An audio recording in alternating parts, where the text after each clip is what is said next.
ఈరోజు మనతో పాటు మల్లేష్ గారు ఉన్నారు. ఆయన రెండో మ్యారేజ్ చేసుకోవాలనుకుంటున్నారు. ఎందువల్ల చేసుకోవాలనుకుంటున్నారు? కారణం ఏంటి తెలుసుకుందాం. మల్లేష్ గారు హ్మ్. మీరేం వ్యాపారం చేస్తుంటారు? మామూలుగా చిన్నగా కూరగాయల వ్యాపారము. ఆ! మామూలుగా రోడ్ల మీద కూర్చుండి రాశి ఫలాలు చెప్తుంటా. అట్లా మామూలుగా నేను నేర్చుకున్న విద్య కొంచెం ఉన్నది. అయితే ఆ విద్యకు తోడుగా ఉండి మరి నడుచుకునే తోడుండాలని కోరుకుంటున్నా. మరి మీ భార్య ఏమైంది? గొడవ ఏంటి అట్లా? విడాకులయిపోయింది. హ్మ్. అది ఎట్లా అంటే ఇగ ఇప్పుడు 47 సంవత్సరాలు ఉంటా నేను. హ్మ్. అయితే నాకు తోడుగా ఉండి ఒక భార్య దొరకాలి. మేము యాదవులము. హ్మ్. అయితే నాకు తగ్గ బీసీలు ఎవరైనా పర్వాలేదు. ఏదో నా వంశం నిలబెట్టుకోనికి అట్లా సహకారంగా ఉండాలి అట్లా. అంటే మీకు నెలకెంత ఆదాయం వస్తది? అంటే ఇగ మామూలుగా ఒకసారి 12, ఒకసారి 15 అట్లా. ఈ వ్యాపారం మీద నమ్మకం కాదు కదా! ఆ! మరి మీ భార్యతో విడాకులు ఎందుకు తీసుకున్నారు? కారణాలేంటి? అయితే దానికి కారణాలు అప్పుడు తెలియక ఇగ వదలడం జరిగింది. అయితే ఒకరి మాట ఒకరు వినకపోవడం వల్ల అట్లా. హ్మ్. హ్మ్. అయితే గ్రామ పంచాయతీలో గూడా అది నేను అబద్ధం చెప్పినా గూడా గ్రామ పంచాయతీలో నిజాలు తెలుస్తాయి గదా! హ్మ్. దాగదు గదా! హ్మ్. అయితే నిజం గూడా తెలుసుకోవచ్చు సీక్రెట్‌గా పోయి. నేనిక్కడే ఉంటా. మా ఊరికి పోయి పలానా మనిషి ఎట్లాంటి వాడని నిజం తెలుసుకోవచ్చు. హ్మ్. హ్మ్. మరి ఇప్పుడు ఏ ఊళ్ళో ఉంటున్నారు మీరు? హ్మ్. ఏ ఊళ్ళో ఉంటున్నారు మీరు? ఇప్పుడు నేను నరసాపూర్‌లో ఉన్నా. కిరాయి రూమ్‌లో ఉండి మామూలుగా పుస్తకాల వ్యాపారము ఏదో అప్పుడప్పుడు రాశి ఫలాలు చెప్పుకోవడము. అప్పుడప్పుడు కూరగాయల బాక్స్ తీసుకొని అమ్ముకోవడము. ఇట్లా మామూలుగా ఒక 400 అట్లా. హ్మ్. రోజు. అయితే మీకు ఎటువంటి భార్య కావాలి? అదే ఇప్పుడు నేను నేర్చుకున్న విద్యకు కూడా ఆటంకం లేకుండా ఉండాలి. మేము మామూలుగా రాశి ఫలాలు చెప్తుంటా అప్పుడప్పుడు. హ్మ్. రాశి ఫలాలు చెప్తే కూడా 2, 3 వందలొస్తాయి. హ్మ్. అట్లా ఆయుర్వేదిక్ చిట్కావులు కూడా అమ్ముకుంటా అప్పుడప్పుడు. హ్మ్. అయితే నాకు తగ్గ తోడుగా ఉండి నా పనిలో సహకారం అందించేటట్టు ఉండాలి. అట్లా. హ్మ్. అంటే ఇంట్లో వంట చేయాలి. తర్వాతేమో ఇల్లంతా తుడుచుకోవాలి. ఇల్లంతా కూడా అంటే అలాగా ఉంటదా అంతాను? పనంతా చేయాలా? ఆ పని చెయ్యాలే. హ్మ్. మరి ఒకటి ఇప్పుడు నాతోటి వాళ్ళు వాళ్ళ భార్యలు కొంతమంది ఇప్పుడు కూరగాయల బాక్స్‌లో తోడు ఉండి కూడా వాళ్ళు కూడా బాధల్లో కూర్చుండి అమ్ముకుంటారు కదా! హ్మ్. అట్లాంటి ఇగ నేను ఒక బాక్స్ తెచ్చేస్తే అమ్మగలిగే శక్తి ఉండాలి ఆమెకు గూడా. హ్మ్. అట్లా. అంటే మీకు విడాకులయిపోయింది. మళ్ళీ ఎందుకు కోరుకుంటున్నారు? పెళ్లి చేసుకోవాలని ఎందుకు అనుకున్నారు? కారణం ఏంటి? అంటే ఇగ ఎట్లా అంటే ఇగ తోడు లేకుండా మనం ఎన్ని ఆళ్ళు వండుకొని తింటాము. హ్మ్. ఒక చేయితోని వంట.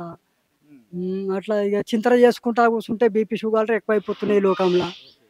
అంటే నాకో సందేహం ఉంది. మొదటి భార్యతో వచ్చిన గొడవే రెండో భార్యతో కూడా అదే గొడవ వచ్చిందనుకోండి. ఏం చేస్తారప్పుడు? ఏంది ఇప్పుడు ఈ రోజులల్లా ఏదో చూసేటప్పుడే మంచి మార్గము లెక్కల ఆలోచించి చేసుకోవాలి. హ్మ్. ఆమె గూడా నన్ను గూడా మంచోడా కాదా అని ఎంక్వైరీ జేయాలె. ఆమెను గూడా నేను మంచిదా కాదా అనేది ఎంక్వైరీ జేయాలి. హ్మ్. లోపట బ్యాగుంది. అయితే కట్నం ఏమైనా కావాలా మీకేమైనా డబ్బులు? తోడుగా పని జేస్తే చాలు. ఆమె ఇప్పుడు కూరగాయల వ్యాపారం ఉందని హ్మ్. ఒకవేళ అదృష్టం బట్టి డబ్బున్న అమ్మాయి దొరికినా అదృష్టం అనుకో. హ్మ్. ఒకవేళ నా తోడుగా ఇప్పుడు కూరగాయల బాక్స్ తెచ్చితే ఆమె ఒక బాక్స్, నేను ఒక బాక్స్ అమ్ముకుంటే ఒక 5, 600 సంపాదించుకుంటాం ఇద్దరం కలిసి. హ్మ్. అట్లా తోడుగా పని జేయాలి. మరి మీ ఏంటి మీ కులం ఏంటి? యాదవులమని చెప్తున్నా గదా! ఆ! యాదవులు. అంటే మీ క్యాస్టోళ్ళే కావాలా? ఎవరైనా పర్వాలేదా? నాకు తగ్గ బీసీలు ఎవరైనా పర్వాలేదు. హ్మ్. హ్మ్. ఇప్పుడు మీ వయసు 47, 46 అండి. 47 ఉంటది. ఆధార్ కార్డ్ ప్రకారము ఆ! 47 ఉంటది. మరి ఎటువంటి అమ్మాయి కావాలి? అంటే భార్యకి ఎన్ని సంవత్సరాలు ఉండాలంటారు? అంటే నా దగ్గరికొచ్చినాక ఒక సంతానం గావాలని కోరుకుంటున్నా. హ్మ్. అట్లాంటి ఆహా! అంటే మీ వలన పిల్లలు పుట్టాలి. నా దగ్గరికొచ్చినాక ఒక సంతానమైనా పర్వాలేదు అనేది ఒక ఆలోచన. హ్మ్. అట్లా. అంటే చాలామంది అంటున్నారంటే ఎక్కువ మంది సంతానం కావాలని అడుగుతున్నారు. ఒకళ్ళకంటే ఆవిడ ముగ్గురు, నలుగురు అందనుకో రెడీ అవుతారా మీరు? కాదండి. ఇప్పుడు ఆమె హ్మ్. ఒకవేళ ముందుకొస్తే దాన్ని సీక్రెట్లు, ముచ్చట్లు ఏదన్నా మాట్లాడుకోవచ్చు. హ్మ్. అట్లా. అంటే మీరు ఒక్కరు చాలంటున్నారు. ఆ అమ్మాయికి ముగ్గురు కావాలని అడిగిందనుకోండి. అప్పుడు గొడవ పెట్టుకుంటారా అని? ఆ! ఇంకా సంతానం ఎక్కువుంటే మంచిదే గదా! హ్మ్. హ్మ్. ఆవిడకి వయసు ఎంతుండాలి? ఇగ వయసు ఎంత అంటే ఇప్పుడు 25 నుంచి ఇక 30 ఇప్పుడు ఎట్లా అంటే హ్మ్. స్త్రీలు పిల్లలు పుట్టే అవకాశం అయితే ఉండాలి గదా! ఉండాలి. హ్మ్. హ్మ్. అట్లా. అది. ఆ అంటే అవకాశం. మీకు 47 అన్నారు కదా! ఒక 50, 52, 53 అటువంటి వాళ్ళు చేసుకుంటారా? అయితే పిల్లలు పుట్టే అవకాశం దాటిపోతది గదా! హ్మ్. ఏజీల. హ్మ్. పిల్లలు పుట్టే అవకాశం ఉండాలి. పిల్లలు పుట్టే అవకాశం ఉండాలి. ఎంత సంతానమైనా సరే పర్వాలేదు. హ్మ్. హ్మ్. మరి ప్రేమగా చూసుకుంటారా? మళ్ళీ ఆమెను మీకు మందు అలవాటుందా? మందు, సిగరెట్టు? అయితే నేను అప్పుడప్పుడు భార్య లేదు కాబట్టి అప్పుడప్పుడు వాడుకుంటాను. ఈ భార్య వచ్చిందంటే తాగే డబ్బులు మానేసి భార్యకిస్తే సంతోషపడుతది. అంటే తాగితే ఎంత ఖర్చు అవుతది రోజుకి? అంటే ఒక 5 తీసుకున్నామనుకో, ఈ 200 ఉంది దానికి. 200. అది 3 రోజులు చేసుకుంటా అప్పుడప్పుడు. ఒక్కోసారి 2 రోజులే చేసుకుంటా. ఇప్పుడు ఒకవేళ భార్య దొరికింది తోడుగా నీడగా మాట్లాడుతుంటే బీపీ అనేది తక్కువైపోయి, బీపీ నాకు షుగర్ ఏం లేవు గానీ, ఒక ఆలోచన శక్తి డిమాండ్ తక్కువైపోయి, ఇక మనం అదే డబ్బులు భార్యకిస్తే ఆమెనే వండి పెడతది. ఆ ఖర్చులు చూసుకుంటది అట్లా. మీకు వంటొచ్చా? వంట గాని లేతే ఆవిడకి ఏమన్నా సహాయం చేయగలరా? వంట వంట నేనే చేసుకొని తింటున్నా ఇప్పుడు. హ్మ్. ఒక అమ్మ ఉంది. ఇక అమ్మ అంటే మా చెల్లెల దగ్గర ఉంటదామె. అయితే ఆమె మన దగ్గరికొస్తే అమ్మ సేవ కూడా చేయవలసొస్తది మనిద్దరం కలిసి. అట్లాగా. ఒకవేళ మీ అమ్మగారొస్తే మీ అమ్మగారు ఆవిడని కూడా చూడాలి. ఆమెను కూడా చూడాలి. 75 సంవత్సరాలు ఉంటాయి మా అమ్మకు. ఇక మామూలుగా మోకాళ్ళ నొప్పులతోని నడుస్తా ఉంటది. అట్లా. సో, ఆమెను కూడా చూసుకోవాల్సొస్తది మన ఇంటికొచ్చినప్పుడు. అంటే తెల్లగా ఉండాలి, నల్లగా ఉండాలి అలాగేమైనా ఉందా? ఎలా అయినా పర్వాలేదా? పళ్ళు ఇయన్నీ కూడా? అంటే ఎట్లా ఉన్నా అంటే ఇప్పుడు టీవీలో మాట్లాడిన దానికి, మనము డైరెక్ట్‌గా చూసి మాట్లాడిన దానికి తేడాలుంటాయి గదా! చూసి మాట్లాడుకుంటే సరిపోతది. హ్మ్. అయితే చూద్దాం తప్పకుండా నీకు మంచి భార్య దొరకాలని చూద్దాం. చూసి ఒక ముగ్గురు, నలుగురు పిల్లలు పుట్టిన తర్వాత మళ్ళీ ఒక ఇంటర్వ్యూ ఇద్దువు గాని. రెండో పెళ్లి ద్వారా ఇద్దరు, ముగ్గురు పిల్లలు పుట్టారని చెప్పేసి మాకు ఇంటర్వ్యూ ఇద్దురు గాని. సరే. ఓకేనా? సరే సార్. ఓం నమః శివాయ. మీ పేరేంటి మేడం? బొబ్బ అరుణ చౌదరి. అరుణ చౌదరి పేరు, ఇంటి పేరు బొబ్బ. అబ్బా! ఓకే. మీ వయసెంత? స్వీట్ 56. స్వీట్ 56. అమ్మో! Very good. అయితే ప్రస్తుతం ఎక్కడ ఉంటున్నారు మీరు? ఆహ్, మా డ్యాడీ నాకు ఓల్డ్ బోయినపల్లిలో ఒక బంగ్లా పెళ్ళికి గిఫ్ట్ ఇచ్చారు. పసుపు, కుంకుమ కట్నం. అదే ఇంట్లో బంగ్లాలో ఉంటున్నా. ఇదివరకు మ్యారేజ్ అయిందా మీకు? అఫ్‌కోర్స్ 1987 జూన్ 3 నాడు గుర్రం కోటయ్య అనే ఒక కమ్యూనిస్ట్ పార్టీ లీడర్ మనవడితో పెళ్ళయింది. ఓకే. తర్వాత ఆయన ఫిల్మ్ ఇండస్ట్రీ, ఆహ్, కమ్యూనిస్ట్ పార్టీ చాలా ఇన్‌ఫ్లూయెన్స్ ఉంది. నో దేవుడు, నో పూజలు, నో వ్రతాలు హ్మ్. అండ్ ఫిల్మ్ ఇండస్ట్రీ ఈ ఇన్‌ఫ్లూయెన్స్ తోటి ఇద్దరం అమికబుల్‌గా హ్మ్. సెటిల్ అయ్యాం. మాకొక పాప ఉంది. పాపతో ఇప్పటికి ఆయన మంచి బ్యూటిఫుల్ రిలేషన్‌షిప్ ఉంది. ఫాదర్ అంటే అండ్ డాటర్. మీరు విడాకులు తీసుకున్నారైతే. డైవోర్స్ అయిపోయింది. 2005 అక్టోబర్ 25 నాడు ఎల్బీ నగర్ కోర్ట్‌లో హ్మ్. లీగల్‌గా అమికబుల్ డైవోర్స్ తీసుకున్నాం. ఎన్నాళ్ళైంది డైవోర్స్ తీసుకొని? 2005 అక్టోబర్ 25 అంటే more than I think 10, 15 years అవుతుంది. ఇప్పుడు మరి మ్యారేజ్ ఎందుకు చేసుకోవాలనుకుంటున్నారు మీరు? After marriage I concentrated on education. LLB, PhD చేశాను. ఎల్ఎల్బి చేశాను. తర్వాత అస్ట్రాలజీ మన ఇండియన్‌ది MA astrology Potti Sriramulu university నుంచి చేసి దాంట్లో ఫర్దర్‌గా హైయర్ ఎడ్యుకేషన్ తీసుకున్నాను. తర్వాత చైనీస్ అస్ట్రాలజీ, ఈజిప్షియన్ అస్ట్రాలజీ చేశాను. ఆ తర్వాత అస్ట్రాలజీలో ప్లానెట్స్ పైన చాలా గ్రిప్ ఉండడం ఎలా అనేది శ్రీశైలం అడవిలో కొన్ని గురువులు ఉన్నారు. వాళ్ళు నేర్పారు. ఇలా చాలా డెప్త్‌లో వెళ్ళిపోయాను చదువు మీద. అయితే ఇప్పుడు మీరు మ్యారేజ్ చేసుకోవాలనుకుంటున్నారు. ఎంత వయసు ఉండాలి? వాళ్ళకేంటి మీ కండిషన్స్ ఏంటి? ఎటువంటి భర్త కావాలి ఇప్పుడు? రెండవ పెళ్లి. యాక్చువల్లీ ప్రాబ్లమ్ వస్తదే రెండో పెళ్ళితోటండి. అతనికి కూడా రెండో పెళ్ళైతే ఇద్దరికీ ఆ పెయిన్ తెలుస్తుంది. అతను కూడా డైవర్స్ అయితే ఇద్దరికీ ఆ బాధ తెలుస్తుంది. అతనికి కూడా ఒక కూతురుంటే ఇద్దరికీ ఆ నొప్పి తెలుస్తుంది. నా ప్రాబ్లమ్సే అతనికి ఉంటే ఇద్దరికీ డిఫికల్టీస్ మీద అవేర్‌నెస్ ఉంటుంది. సో, సేమ్ సిట్యుయేషన్ సేమ్ అంతా మనలాగే ఉండాలి. అండ్ నన్ను చూసుకోవాలి అంతే కండిషన్ ఇంకేం లేదు. ఇన్‌కమ్ ఎంత ఉండాలి? ఇన్‌కమ్. ఇన్‌కమ్ పోయేటప్పుడు రాదండి. నేను కొంచెం స్పిరిచ్యువల్ బెంట్ ఆఫ్ మైండ్.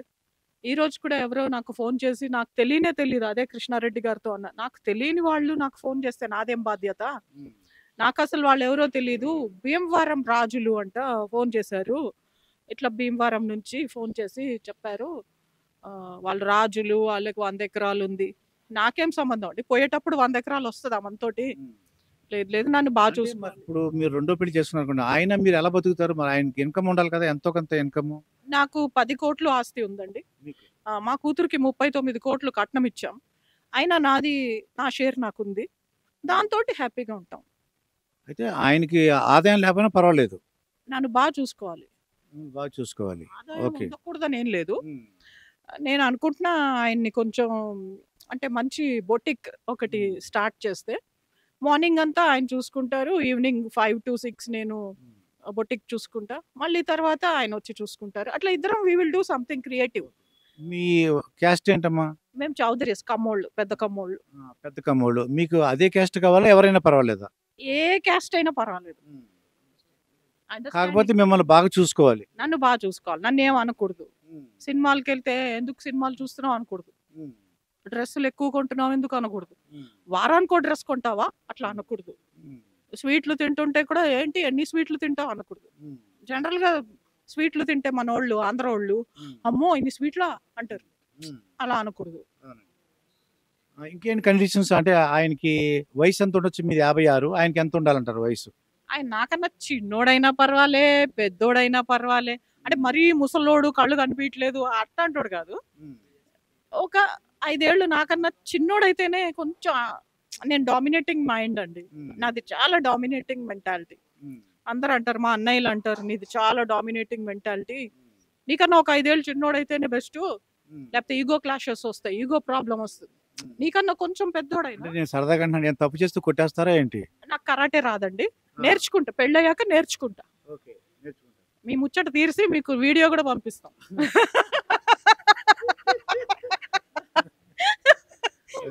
అంటే జనరల్గా రెండో పెళ్లి అంటే చాలా ముద్దుగా భార్యని ఎంతో బాగా చూసుకుంటారండి. మీరు అనుకున్నట్టు మంచి భర్త రావాలని, మీరు అన్నట్టు 5 years తక్కువ ఉంటే ఇంకా హెల్తీగా ఉంటారు. మిమ్మల్ని బాగా ఎత్తుకోవడానికి కూడా అవకాశం ఉంటుందేమో అనిపిస్తుంది. అలా కాదండి, కొంచెం ఎమోషనల్గా చెప్పాలంటే నాకు ఎట్లా కావాలంటే నేనే ముందు చచ్చిపోవాలి. నేను ఆ వీడియోహుడ్ అది నాకు భయం.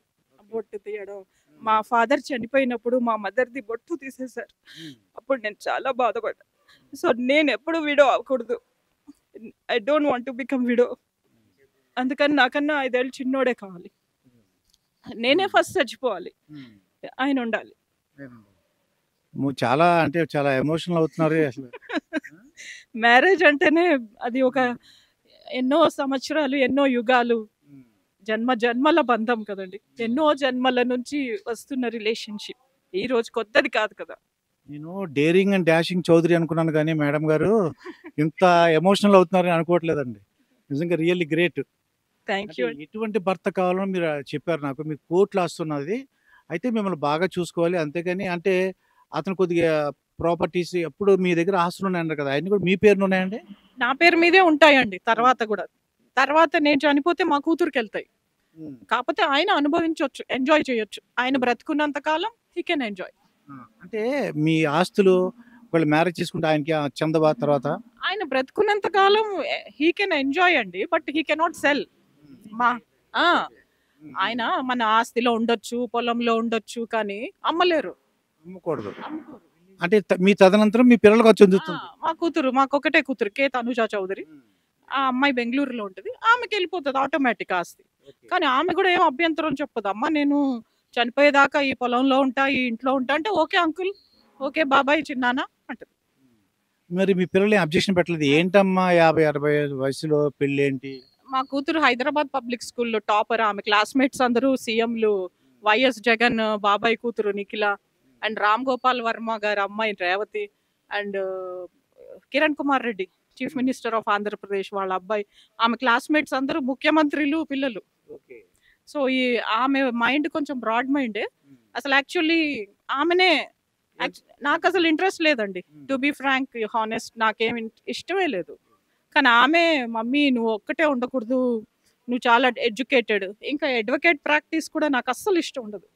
కాకపోతే ఆమె డైనమిక్ ఉండాలి, ladies you should be occupied, లేజీగా ఉండకూడదు. ఇంత చదువు నువ్వు వేస్ట్ చేయొద్దు, చదువు యూటిలైజ్ చేయి, ఫ్రీగా సర్వీస్ చేయి, ఫ్రీగా అందరికీ వాదించు, ఫ్రీగా బీద వాళ్ళకి ఎవరైతే ఫీజు ఇవ్వలేరో వాళ్ళకి కేసులు చేసి పెట్టు.